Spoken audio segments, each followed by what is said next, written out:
Hello, friends. So, about 30 years ago, I was a valet at a casino in Arizona. And one night I went to retrieve this gentleman's car, and I'm pretty sure it was a Dodge Viper, a convertible. And I pull the car around and I get out and I say, "Wow, mister, that's a really cool car. I hope I have one like it someday."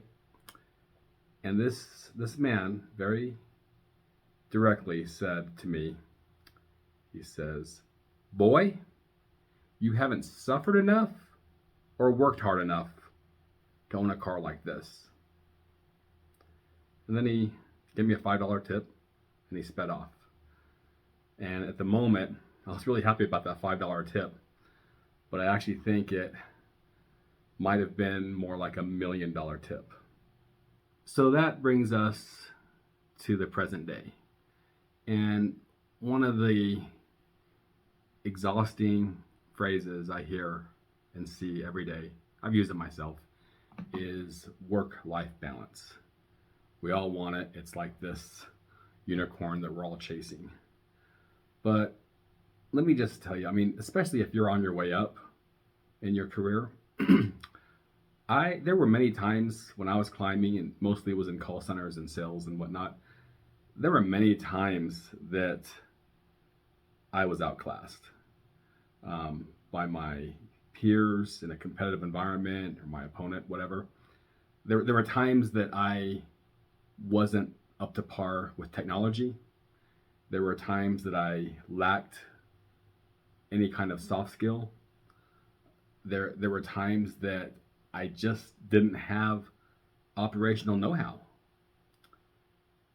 all through my early part of my career. And in spite of that, I never lost. And I don't say that to brag at all. It's just when I was outgunned, I brought a bigger gun to the fight. And that means I would work longer hours. I would work off the clock. I'd work my weekends. I would find a way to win. It wasn't fair. Now, life isn't fair. And if anyone has ever told you life is going to be fair, that's the biggest lie you'll ever hear in your life. Because we all have shortcomings. We are all chasing it. There's always going to be someone better that outclasses us, outsmarts us, outworks us. But let me tell you, friends, this work-life balance thing, don't get caught up in it. It's just going to hold you back, because especially if you're climbing, you might have to work more hours. You might have to work off the clock. Now, I know there's going to be some comments that bravado and like, well, I'm not going to do that. Okay, someone's going to, and you're going to get beat. So this is what I'm trying to tell you, friends, is I want work-life balance too. But that does not mean a 40-hour work week.